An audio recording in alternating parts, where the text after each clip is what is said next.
तर मित्रांनो, कसे आहात सगळे? मजेत ना? आज सकाळी निघालेलो आहे आणि हे समोर तुम्हाला हे दृश्य दिसत आहे. हे बघा, पूर्ण पहाडी एरिया आहे आणि क्वीन पण इथं उभा केलेली. जायचे कुठे कुठे चाललो हे सगळं तुम्हाला सांगणार आहे. त्यापूर्वी मी आज निघालेलो आहे कामानिमित्त आणि कुठे चाललोय, कशासाठी चाललोय हेच तुम्हाला आत्ता लगेच सांगणार आहे. कारण ते काही असं आपल्याला सस्पेन्स वगैरे काही ठेवायचा नाही.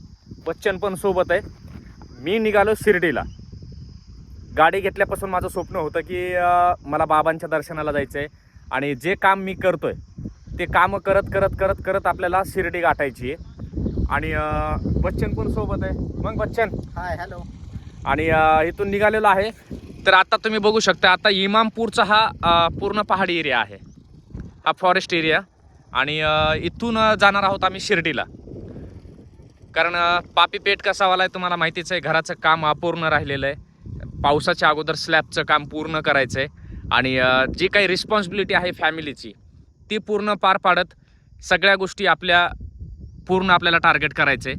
त्यासाठीच निघालेलो आहे.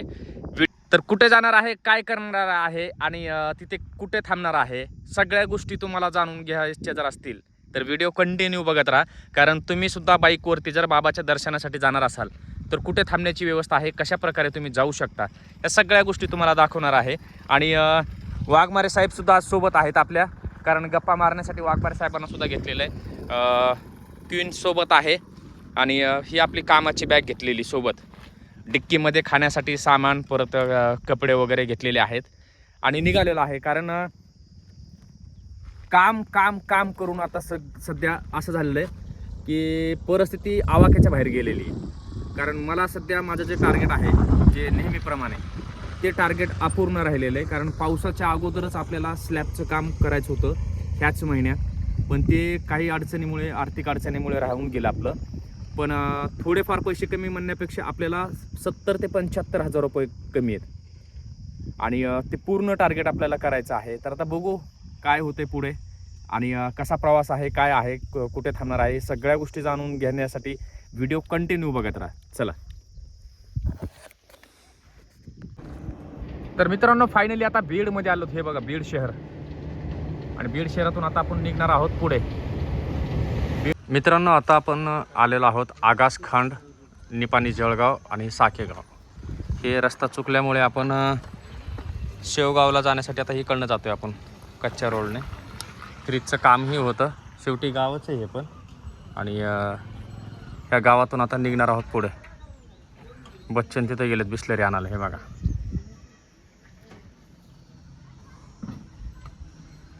इथून भगवानगड खूप जवळ आहे. किती किलोमीटर आहे हो दादा? भगवानगड किती? हां, 19 किलोमीटर आहे. 19. तर हे बघा, मुंडे साहेबांचा आपल्या फोटो बघा इथे.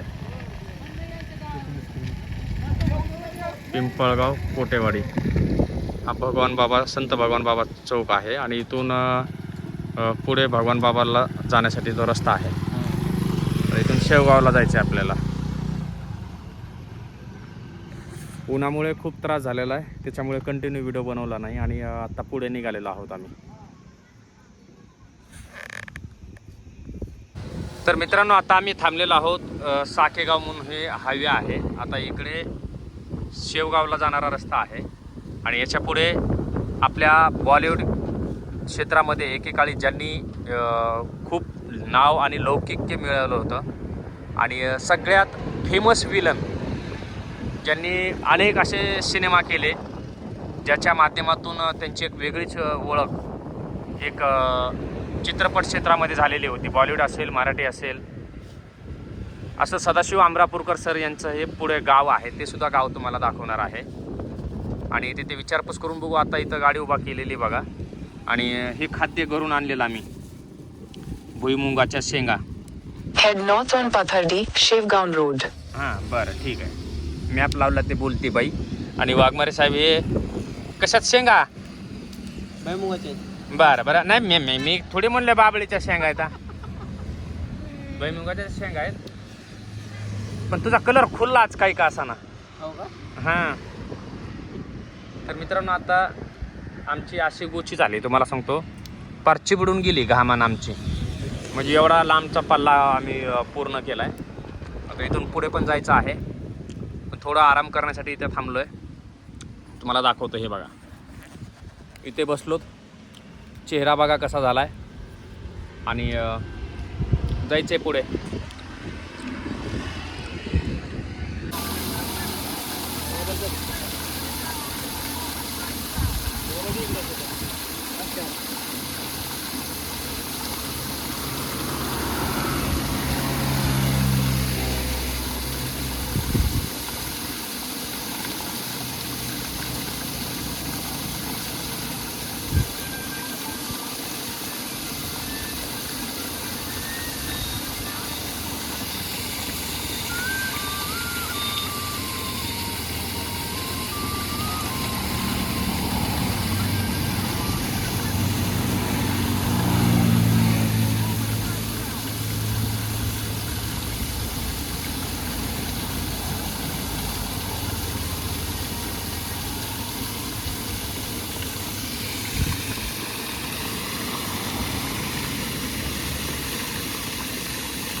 वाघमारे साहेब, बोला शेख साहेब, कसं काय वाटतंय वातावरण? अवश्य गारगार वाटायलंय ना आता.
करू कट.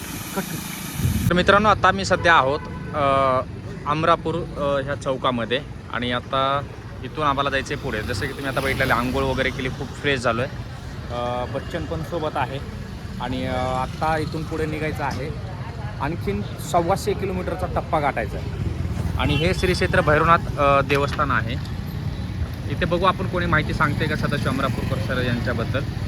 इथे हे हॉटेल आहे, हे बघा चौकामध्ये. जर यांना माहिती जर असेल तर आपण विचारपूस करू. 2 मिनटं उभा राहू. काका नमस्कार. काय नाव आहे आपलं? प्रकाश बोर्डे. मोठ्याने बोला ना. प्रकाश बोर्डे. बरं, सदाशिव अमरापूरकर सरांचं हेच गाव आहे का? हो, हेच आहे. बरं, तुम्ही कधी पाहिलेलं वगैरे त्यांना? हा, इथं आले मग. हां का? त्यांचं घर वगैरे इथे काय आहे का? घर नाही, तिथं नगरला तिथे. बरं बरं. तर म्हणजे किती वेळ म्हणजे येणं जाणं होतं का त्यांच्या इथं गावात? हा, कधी मध्ये यायचे म्हणजे काही. हां. मग तर त्यांचं बालपण इथं कशा पद्धतीनं तुम्ही म्हणजे आता शेनकरीच आहात म्हणायचं? ते सांगतो नाही म्हणजे ते आता ते वयाने मोठे होते ना ते आमच्या, त्याच्यामुळे हो का? नगरला जायले. अच्छा. त्यांची दत्त एजन्सी म्हणून त्यांची हे वर्षीची हां. Station road. अच्छा अच्छा. हा, त्यांचे भाऊ वगैरे ते. तिथं राहते, इथं कोणीच राहत नाही? नाही नाही, इथं कोण नाही. मग त्यांचं घर वगैरे इथं काहीच नाही अमरापूरमध्ये? घर पण नाही. ओके ओके, धन्यवाद काका. बरं. तर मित्रांनो, हे मंदिर आहे आणि अगदी ह्या मंदिराच्या जवळूनच ही गल्ली आहे जिकडे कार पार्क केलेली का, ही ब्राह्मण गल्ली. मुळात त्यांचा जे नाव आहे असं आडनाव, हे त्यांचं आडनाव भालेराव. आणि ते ह्या गावामध्ये राहिल्यामुळे, त्यांचा जन्म झाल्यामुळे त्यांनी सदाशिव अमरापूरकर हे असं त्यांनी सरनेम लावलेलं होतं.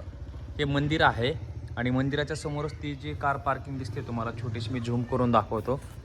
आता तिथे उन्हाच्या एवढ्या कडाक्यामध्ये तिथं कोणीसुद्धा नाही आहे. तर ते बघा, ती कार तिथून बाईक पण आलेली आहे. तर त्या कारपासून तिथून ते राहत होते.